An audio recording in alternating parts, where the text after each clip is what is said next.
दोस्तों, हमारी जिंदगी में कभी कभी ऐसी मुश्किलें आ जाती है, ऐसी परिस्थितियां उत्पन्न हो जाती है जब हमें लगने लगता है कि सब कुछ गलत हो रहा है। सारी दुनिया हमारे खिलाफ ही खड़ी हो गई हो। सारी परेशानियां, सारी मुसीबतें एक के बाद एक हमारे पीछे ही पड़ गई हो। किसी भी इंसान की जिंदगी में जब कठिन समय आता है, जब बुरा वक्त आता है, तो उसे ऐसा लगने लगता है कि कोई साथ देने वाला नहीं है। सारे रिश्ते नाते बेमाने लगने लगते हैं।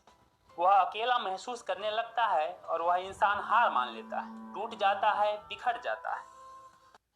दोस्तों, एक छोटी सी कहानी मैं आपको बताता हूँ। एक बार महात्मा बुद्ध अपने शिष्यों के साथ गांव में उपदेश देकर लौट रहे थे। उन दिनों कोई वाहन नहीं हुआ करते थे और लोग पैदल ही मीलों की यात्रा किया करते थे। पैदल चलते चलते भगवान बुद्ध को बड़ी तेज प्यास लगी। उन्होंने अपने एक शिष्य को पानी लाने की आज्ञा दी। शिष्य पानी का पात्र लेकर पानी की खोज में निकल गया। घूमते घूमते उसे एक नदी दिखाई दी।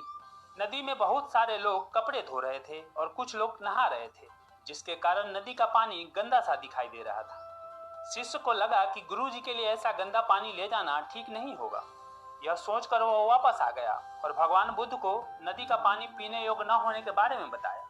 महात्मा बुद्ध को काफी प्यास लगी थी, इसलिए उन्होंने फिर से अपने दूसरे शिष्य को पानी लाने के लिए भेजा। कुछ देर के बाद वह शिष्य पानी लेकर लौट आया। तब महात्मा बुद्ध ने उस शिष्य से पूछा कि नदी का पानी तो गंदा था, फिर तुम साफ पानी कहां से लेकर आए? शिष्य बोला कि प्रभु, नदी का पानी वास्तव में गंदा था, लेकिन लोगों के जाने के बाद मैंने कुछ देर इंतजार किया और जब मिट्टी नीचे बैठ गई तो साफ पानी ऊपर आ गया। भगवान बुद्ध यह सुनकर बहुत प्रसन्न हुए और अपने बाकी के सभी शिष्यों को यह शिक्षा दी कि हमारा यह जीवन भी नदी के बहते पानी की तरह शुद्ध है। लेकिन जीवन में जब दुख और परेशानियां आ जाती है तो जीवन रूपी पानी गंदा लगने लगता है।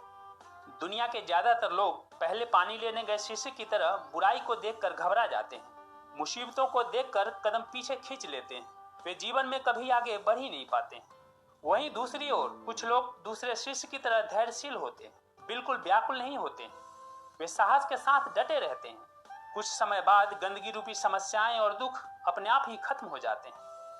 दोस्तों, हम चाहें तो कुछ भी कर सकते हैं, बड़े से बड़ा लक्ष्य को अचीव कर सकते हैं, लेकिन प्रॉब्लम यह है कि हम असफलताओं से हार जाते हैं, मुश्किलों से डर जाते हैं और अपना कदम पीछे खींच लेते हैं।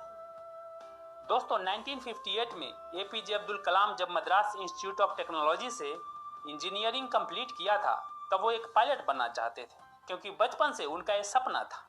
कलाम साहब को एयरफोर्स एकेडमी देहरादून में इंटरव्यू के लिए बुलाया गया। उनके अलावा 24 और उम्मीदवार को भी साक्षात्कार के लिए बुलाया गया था। उस साक्षात्कार में कलाम साहब को 9वां स्थान प्राप्त हुआ, लेकिन चुनाव सिर्फ 8 लोगों का होना था।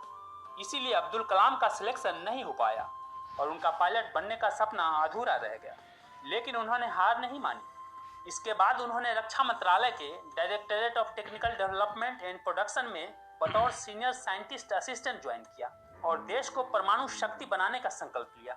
अब्दुल कलाम ने अपनी लगन, मेहनत और परिश्रम से अपने देश को दुनिया के बड़े परमाणु शक्ति संपन्न देशों के समकक्ष लाकर खड़ा कर दिया। उनके द्वारा देश हित में दिए गए योगदान को देखते हुए देश की जनता ने उन्हें देश का 11वां राष्ट्रपति के रूप में चुना और फिर 74 वर्ष की उम्र में उन्होंने एज ए को पायलट फाइटर एयरक्राफ्ट SU-30 की शानदार उड़ान भरी और अपने बचपन के सपने को साकार किया।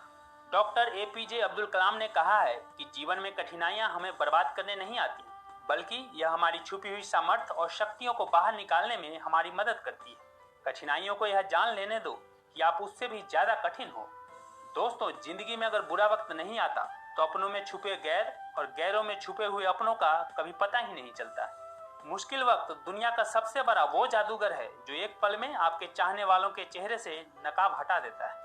मैं शुक्रगुजार हूं उन तमाम लोगों का जिन्होंने मुश्किल घड़ी में मेरा साथ छोड़ दिया, क्योंकि उनकी वजह से ही मुझे पता चला कि मुसीबतों से मैं अकेला ही निपट सकता हूं। दोस्तों, जिंदगी जीना आसान नहीं होता।